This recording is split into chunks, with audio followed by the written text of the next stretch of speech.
Hello friends, welcome on my YouTube channel Shine Maths Academy. My name is अफसाना shine. Friends, मैं आपको यहाँ पर 9th and 10th क्लास की maths पढ़ाऊँगी. हम यहाँ पर बेसिक से मैथ्स पढ़ेंगे, साथ ही सारे कॉन्सेप्ट भी क्लियर करेंगे, सारे डाउट्स भी क्लियर करेंगे और हम बहुत सारे क्वेश्चंस भी करेंगे. फ्रेंड्स, हम ये सभी चीज़ें एकदम सिस्टमेटिक तरीके से पढ़ेंगे, क्योंकि मतलब हम जैसे 9th क्लास की पहले यूनिट फर्स्ट पढ़ ली, यूनिट सेकंड, फिर बाद में यूनिट सेकंड. ऐसे नहीं कि आज यूनिट फर्स्ट पढ़िए और कल यूनिट 5 या फिर आज यूनिट फर्स्ट का एक टॉपिक या फिर कल यूनिट सेकंड का दूसरा टॉपिक. ऐसे नहीं पढ़ेंगे, बिल्कुल हम एकदम सिस्टमेटिक तरीके से पढ़ेंगे जैसे हम ऑफलाइन क्लासेस में पढ़ते हैं वैसे.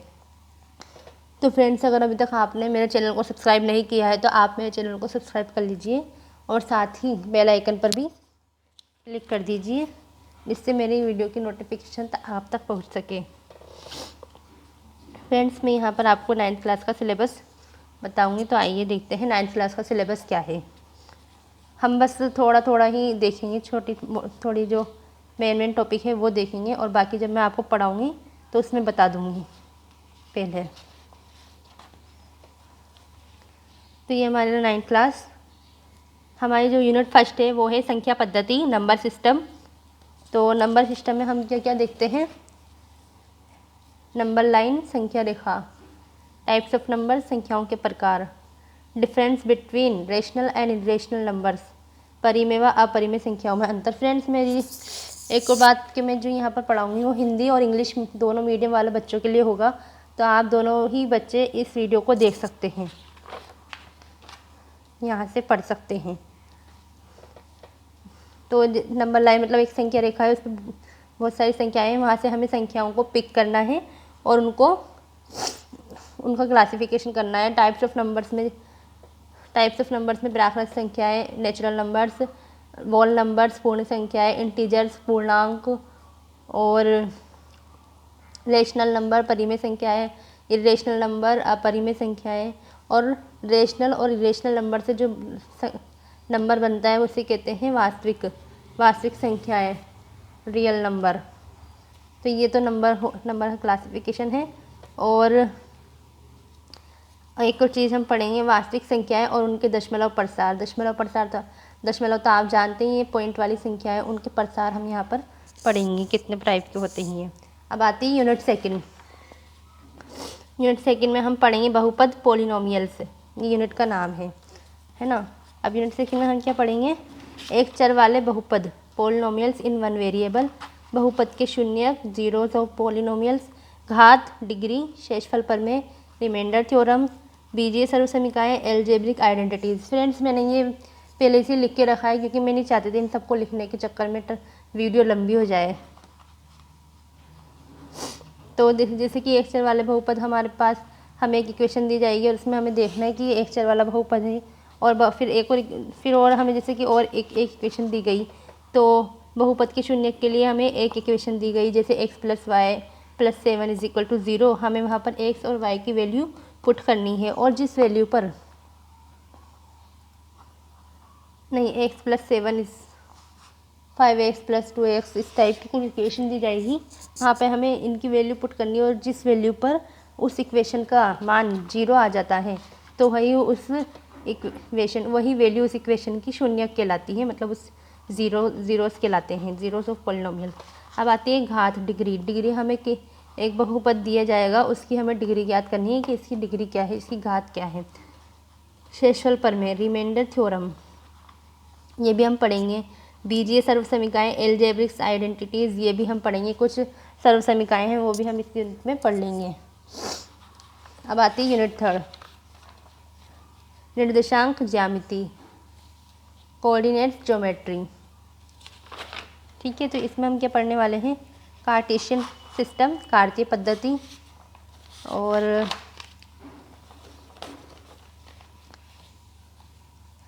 तल में एक बिंदु आलेखित करना जब निर्देशांक दिए गए हो. Plotting a point in the plane if it's coordinates are given. मतलब हमें कुछ पॉइंट दिए जाएंगे और हमें उन्हें ग्राफ में दर्शाना है ना। और जब कार्य पद्धति में भी इस टाइप के क्वेश्चन होंगे कि हमें एक ग्राफ दिया जाएगा, वहाँ पर बिंदु दिए जाएंगे बी और सी इस टाइप के, और वहाँ पे से हमें क्या करना है, उन बिंदुओं के निर्देशांक लिखने हैं। ये हमारी क्या होगी, यूनिट 3। ठीक है, और भी चीज़ें होंगी वो मैं आपको जब यूनिट पढ़ाऊँगी उसमें बता दूँगी। अब आती ही हमारी यूनिट 4। तो यूनिट 4 क्या है हमारी, 2 चरों वाले रैखिक समीकरण, linear equations in 2 variables. Linear equation and it's, इसमें हम क्या पढ़ेंगे, linear equation and it's solution, रैखिक समीकरण और इसका हल। पहले तो हम रैखिक समीकरण पढ़ेंगे, फिर इसके हल के बारे में पढ़ेंगे, इसका हल क्या है, जैसे अद्वितीय हल है या फिर 2 हल है कि अनेक परिमित रूप से अनेक हल है, अपरिमित रूप से अनेक हल है, इस टाइप से। और सेकंड और क्या पढ़ेंगे हम इसमें, graph of a linear equation in 2 variables, 2 चरों वाले रैखिक समीकरण का आलेख। 2 चर दिए जाएंगे, उन समीकरण वो हमें एक समीकरण दी जाएगी और उनका हमें कम से कम 2 हल चाहिए होंगे। हमने अगर उनके 2 हल निकाल लिए तो हम ग्राफ बना पाएंगे। अब आती है एक्स अक्ष और वाई अक्ष के समांतर रेखाओं के समीकरण। एक्स अक्ष और y, equation of line parallel to the x axis and y axis, ये भी हम पढ़ेंगे, जब यूनिट पढ़ेंगे तो उसमें अच्छे से आपको समझ में आ जाएगा। ये अभी बस हम थोड़े जो मेन टॉपिक है वही यहाँ पर देख रहे हैं, इनके बीच में भी टॉपिक्स होते हैं। अब आती है हमारी यूनिट 5, यूक्लिड की ज्यामिति का परिचय, इंट्रोडक्शन टू यूक्लिड्स ज्योमेट्री। तो यूक्लिड की ज्यामिति के परिचय में सिर्फ यूक्लिड ने ज्यामिति के बारे, यहाँ से ना ज्योमेट्री का शुरू हो जाती है। तो यहाँ पर ना यूक्लिड ने बस ज्योमेट्री के बारे में बताया है कि इसका उद्घाटन मतलब इसका विकास कैसे हुआ, किस तरीके से उन्होंने ये बताया कि ज्यामिति का भी अस्तित्व है, हमारे जो आसपास की चीज़ें होती हैं उनको देखकर। और हम जो थोड़ी और मेनता हम इसमें यहाँ पर एक तो ये पॉइंट, लाइन, पृष्ठ, ये सब चीज़ें, और यहाँ पर हम जो पढ़ेंगे वो पढ़ेंगे यूक्लिड की परिभाषाएं, अभिग्रहित और अभिधारणाएं इस यूनिट में। और इसमें कुछ ज़्यादा क्वेश्चंस भी नहीं है, बस 2 ही थोड़े बहुत ही क्वेश्चन से वो कर लेंगे हम। Euclid's definition, axioms and postulates et cetera. ये तो हो गई हमारी यूनिट 5। अब आती है हमारी यूनिट 6। जैसे कि मैंने कहा यूनिट 5 में आपकी ज्योमेट्री शुरू हो जाती है। तो यहाँ से हमारी आ गई रेखाएं और कोण, लाइंस एंड एंगल्स, ये भी हमारी ज्योमेट्री का एक पार्ट है। ज्योमेट्री मतलब ज्यामिति। यूनिट 6 में क्या क्या पढ़ेंगे हम, line, angle, types of angle, pairs of angle, रेखा, कोण, कोणों के प्रकार, कोणों के युग्म, त्रिभुज का कोण योग गुण, angle sum property of a triangle etcetera. मतलब हमें कोण और लाइन और कोण के बारे में अध्ययन करेंगे यहाँ पर, और उनके टाइप्स के बारे में जानेंगे, और जो 2-3 थ्योरम्स होती हैं उनके बीच में वो भी पढ़ेंगे, और जो कोण युग्म है वो भी हम यहाँ पर पढ़ेंगे। अब आती है हमारी यूनिट 7। इसमें हम क्या पढ़ेंगे, ट्राइंगल, त्रिभुज, टाइप्स ऑफ ट्राइंगल, त्रिभुजों के प्रकार, कॉम्पोनेंट्स ऑफ ट्राइंगल, त्रिभुजों की सर्वांग क्षमता, त्रिभुजों की सर्वांग क्षमता के लिए कसौटियाँ, है ना। मतलब कौन सी कसौटियाँ, जैसे वो सबसे पहले तो हम ट्राइंगल पढ़ेंगे और ट्राइंगल के प्रकार पढ़ेंगे, कौन कौन से त्रिभुज होते हैं, और फिर त्रिभुजों की सर्वांग क्षमता के लिए कसौटियाँ पढ़ेंगे। त्रिभुजों की सर्वांग क्षमता पढ़ेंगे, पहले तो ये सर्वांग क्षमता होती क्या है, फिर त्रिभुजों की सर्वांग क्षमता के लिए कसौटियाँ, जैसे कि वो S rule, triple S rule, S rule, A rule, double S rule, इस टाइप से जो कसौटियाँ होती है ना वो हम इस यूनिट में पढ़ेंगे, बहुत अच्छे से पढ़ेंगे। मतलब आपको एकदम अच्छे तरीके से समझ में आ जाएगा, क्योंकि मैं बहुत अच्छे से आपको यहाँ पर पढ़ाने वाली हूँ, तो आप इस बात की तो टेंशन ही मत लीजिए। ये तो बस अभी हमने मेन टॉपिक लिखे हैं, इसलिए मैंने ये पहले से लिख के रखा है, जिससे अब वीडियो भी लंबी ना होगी और आप भी बोर ना होंगे। अब आती है हमारी यूनिट 8, चतुर्भुज, क्वाड्रिलेटरल्स, टाइप ऑफ क्वाड्रिलेटरल्स। अब हम कोई सा भी टॉपिक पढ़ते हैं तो सबसे पहले उनके टाइप्स ही पढ़ते हैं, मतलब जैसे भी चतुर्भुज है तो इनके भी हम टाइप्स पढ़ेंगे, प्रकार पढ़ेंगे। ट्राइंगल, यूनिट 6 भी ज्योमेट्री का पार्ट है, यूनिट 7 भी ज्योमेट्री का पार्ट है और यूनिट 8 भी ज्योमेट्री का पार्ट है। तो ये सब मैंने कहा था 5th यूनिट से ज्योमेट्री शुरू हो गई, तो ये अभी तक ज्योमेट्री चल रही है अपनी। टाइप्स ऑफ क्वाड्रिलेटरल्स, चतुर्भुजों के प्रकार। प्रॉपर्टीज ऑफ पैरेलल क्वाड्रिलेटरल्स, समांतर चतुर्भुजों के गुणधर्म। द मिड पॉइंट थ्योरम, मध्य बिंदु प्रमेय। टाइप्स ऑफ क्वाड्रिलेटरल्स, मतलब हम यहाँ पर चतुर्भुज पढ़ेंगे, उनके प्रकार पढ़ेंगे और फिर उनके गुणधर्मों के बारे में पढ़ेंगे, मतलब कुछ थ्योरम से वो पढ़ेंगे और फिर उन थ्योरम्स को हम क्वेश्चंस में लगाकर अपने क्वेश्चन सॉल्व करेंगे।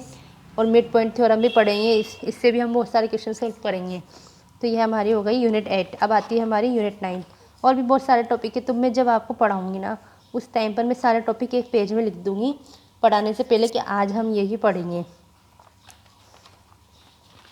फिर उसके बाद हम पढ़ना शुरू करेंगे। तो अब आती है हमारी यूनिट 9, समांतर चतुर्भुजों और त्रिभुजों के क्षेत्रफल। Areas of parallelograms and triangles. तो फ्रेंड्स यूनिट 9 में हम क्या पढ़ेंगे, जो हमने 6, 7, 8 यूनिट में पढ़ा है ना, मतलब जो भी हमने इनमें थ्योरम्स पढ़ी है और जो भी रिजल्ट इसमें निकाले हैं, हमने जो भी इसमें सीखा है ना, उन सब चीज़ों का हम यहाँ पर यूज़ करके यहाँ पर क्वेश्चन सॉल्व करेंगे। और इस यूनिट में कुछ थ्योरम से कुछ बातें बताई गई है, उनसे भी हम यहाँ पर क्वेश्चन सॉल्व करेंगे। लेकिन अगर हमने यूनिट 6, 7, 8 को अच्छी तरीके से पढ़ लिया तो यूनिट 9 के जो क्वेश्चन हैं हम बहुत आसानी से सॉल्व कर लेंगे। इसीलिए आप जब मैं आपको ये यूनिट पढ़ाऊँ तो आप एकदम बहुत अच्छे तरीके से पढ़ना, आपको समझ में भी आ जाएगा। और ना भी आए तो मैं हूँ ही सही, आप मुझसे कमेंट बॉक्स में पूछ सकते हैं। तो वही बस इन्हीं चीज़ों को जो हमने यहाँ पे पढ़ा है वही हम यूनिट 9 में पढ़ने वाले हैं, उनसे हम क्वेश्चन सॉल्व करने वाले हैं। ये हो गई हमारी यूनिट 9। अब आते हैं यूनिट 10, वृत्त, सर्कल्स।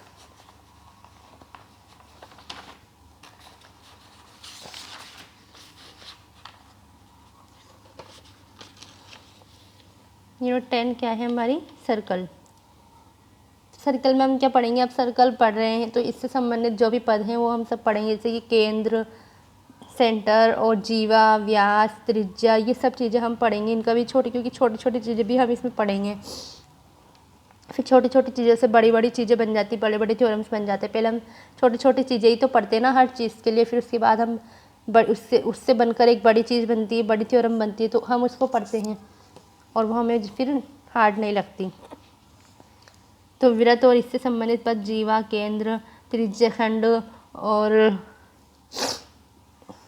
और भी बहुत सारी चीज़ें। Circle and it's related terms. जीवा को हम चोट बोलते हैं, केंद्र को हम सेंटर बोलते हैं। जीवा द्वारा एक बिंदु पर अंतरित कोण। एंगल सबटेंडेंट बाय अ छोड़ ऑफ अ पॉइंट। केंद्र से जीवा पर लंब, perpendicular from the centre to a छोर। एक वृत्त के चाप द्वारा अंतरित कोण। Angle subtended by an area of a circle etcetera. मतलब हम यहाँ पर सर्कल में से के अंदर ट्राइंगल्स ही बनाएंगे और उनके अंदर जो भी प्रॉपर्टी लगती है वो पढ़ेंगे, जैसे कि ये है और ये है, इन सबको पढ़ेंगे और क्वेश्चन सॉल्व करेंगे। तो ये होगी हमारी यूनिट 10। अब हमें आती है यूनिट 11। यूनिट 11 क्या है, यूनिट 11 क्या है, रचनाएं, कंस्ट्रक्शन। हमें यहाँ पर कंस्ट्रक्शन करना है। कंस्ट्रक्शन मतलब रचना, मतलब हमने यहाँ पर जैसे किसी कोण को बनाया है, जैसे हम बनाते हैं ना 90 डिग्री का कोण या फिर 180 डिग्री का कोण या फिर क्या कहते हैं 80 डिग्री का कोण हमने बनाया, तो हमने उसको किस तरीके से बनाया वही हमें यहाँ पर लिखना है। दिए हुए कोण के समद्विभाजक की रचना, मतलब कोई कोण दिया है ना हमें, जैसे कि अभी हमें ये कोण दिया है,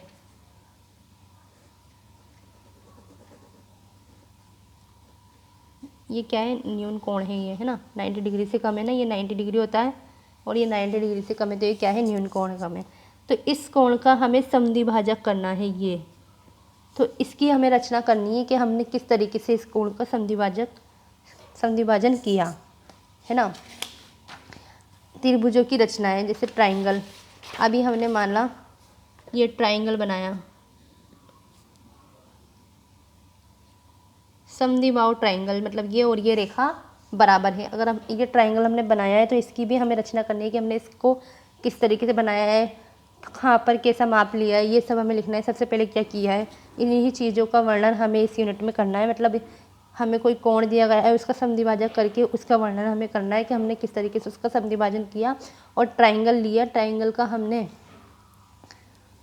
को हमने किस तरीके से कंस्ट्रक्ट किया। अब आती है हमारी यूनिट 12, हीरोन का सूत्र, हीरोन्स फॉर्मूला। अब हीरोन का सूत्र तो इसमें तो कुछ भी नहीं है, बस हमें हीरोज फॉर्मूला, हीरोन का सूत्र हम इसमें पढ़ेंगे यूनिट 12 में। त्रिभुज का क्षेत्रफल, हीरोन के सूत्र दोबारा ज्ञात करना, है ना। इसको मैं लिखना भूल गई, कोई बात नहीं। हीरोन के सूत्र को लगाकर हम त्रिभुज का क्षेत्रफल ज्ञात करेंगे और चतुर्भुजों के क्षेत्रफल ज्ञात करने में भी हीरोन के सूत्र का क्या अनुप्रयोग है वो भी हम यहाँ पर पढ़ेंगे। ठीक है, यूनिट 12 ये हमारी यूनिट 12 होगी। तो बस हम यहाँ पर तो यही पढ़ना है, हीरोन के फॉर्मूले ही लगाना है क्या है क्या नहीं। अब आती है यूनिट 13, पृष्ठीय क्षेत्रफल और आयतन, सरफेस एरियाज एंड वॉल्यूम्स।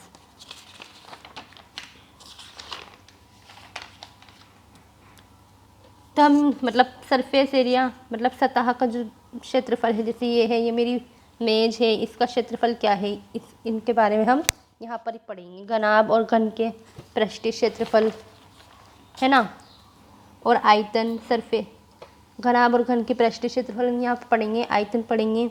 लंबवृत्तीय बेलन, लंबवृत्तीय शंकु, गोला, अर्धगोले का पृष्ठीय क्षेत्रफल और आयतन। मतलब हम इस यूनिट में सिर्फ पृष्ठीय क्षेत्रफल और आयतन के बारे में ही अध्ययन करेंगे। और किन किन चीज़ें, वो कौन कौन सी चीज़ें होगी जिनको हम पढ़ेंगे। घनाभ, घन, लंबवृत्तीय बेलन, लंबवृत्तीय शंकु, गोला, अर्धगोला, है ना। तो areas and volumes of right circular cylinder, मतलब लंबवृत्तीय बेलन, कोन, शंकु, स्फीयर, गोला, हेमीस्फीयर, अर्धगोला। तो ये जो दिख रही है ना आपको आकृति, ये घन है, ये इस टाइप का घनाभ होता है, और ये हमारा बेलन सिलेंडर, ये हमारा शंकु है, और ये गोला। ये थोड़ा मेरे से ऐसा बन गया, मतलब एकदम गोल होता है, बॉल की तरह वो गोला, और ये अर्धगोला। ठीक है, हम इन सभी के बारे में यहाँ पर पढ़ेंगे, इन सब के क्षेत्रफल, पृष्ठीय क्षेत्रफल और आयतन के बारे में। तो ये हमारी हो गई यूनिट 13।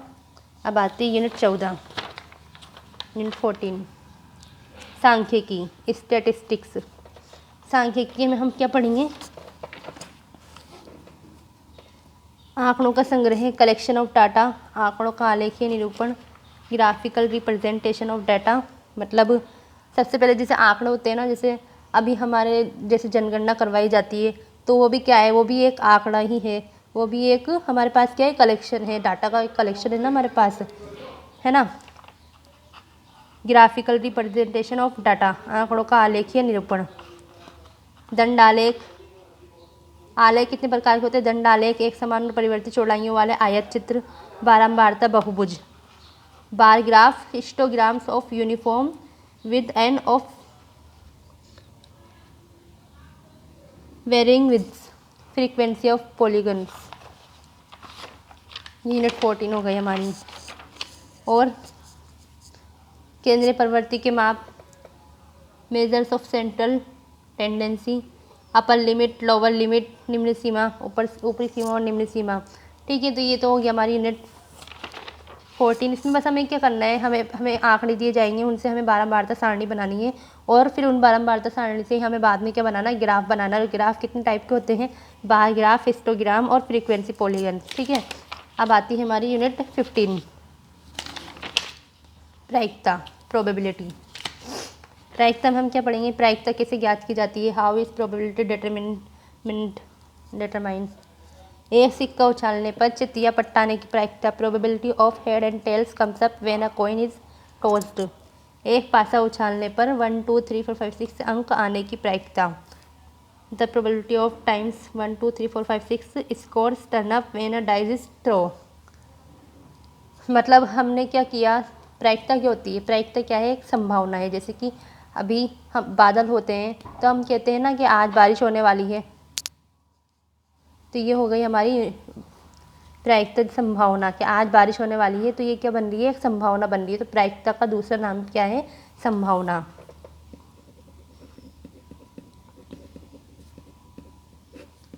संभावना। प्रायिकता कैसे ज्ञात की जाती है? How is the probability determine, है ना। मतलब हम देखेंगे इस यूनिट में कि पहले हम बताएंगे कि प्रायिकता को कैसे ज्ञात किया जाता है, उसके फॉर्मूला होता है वो बताऊंगी मैं। और ये सिक्का उछालने की प्रायिकता क्या होती है? जैसे हमने एक सिक्का उछाला तो उसमें हमारे हेड और टेल जो भी आता है उसकी हम प्रायिकता ज्ञात करते हैं। जैसे हम वो खेलते हैं ना लूडो में हम खेलते हैं ऑनलाइन, आजकल लूडो बहुत खेला जा रहा है। तो हम लूडो खेलते हैं तो हमारे पास आता है 1 2 3। तो जब वो 1 2 3 आता है ना, तो उसकी भी हमें प्रायिकता ज्ञात करनी है। ठीक है, तो ये हमारी हो गई यूनिट 15। तो फ्रेंड्स, ये था आपका 9th क्लास का सिलेबस। तो आप मुझे बताना कि वीडियो कैसी लगी। इससे पहले ही मैंने वीडियो बनाई थी, लेकिन स्पेस नहीं होने की वजह से वो डिलीट हो गई, इसलिए मुझे ऐसे अब ये वीडियो बनाना पड़ा। तो फ्रेंड्स, अब आप बताओ मेरी वीडियो कैसी लगी। और अब मैं यूनिट फर्स्ट शुरू करूँगी और उनका पार्ट फर्स्ट बताऊँगी अगली वीडियो में, और बहुत अच्छे से हम पढ़ेंगे। तो अगर अभी तक आपने मेरे चैनल को सब्सक्राइब नहीं किया तो आप जब चैनल को सब्सक्राइब कर लीजिए और साथ ही बेल आइकन पर भी प्रेस कर दीजिए, जिससे मेरी सारी वीडियोस की नोटिफिकेशन आप तक पहुँच सके। तो ठीक है, बाय।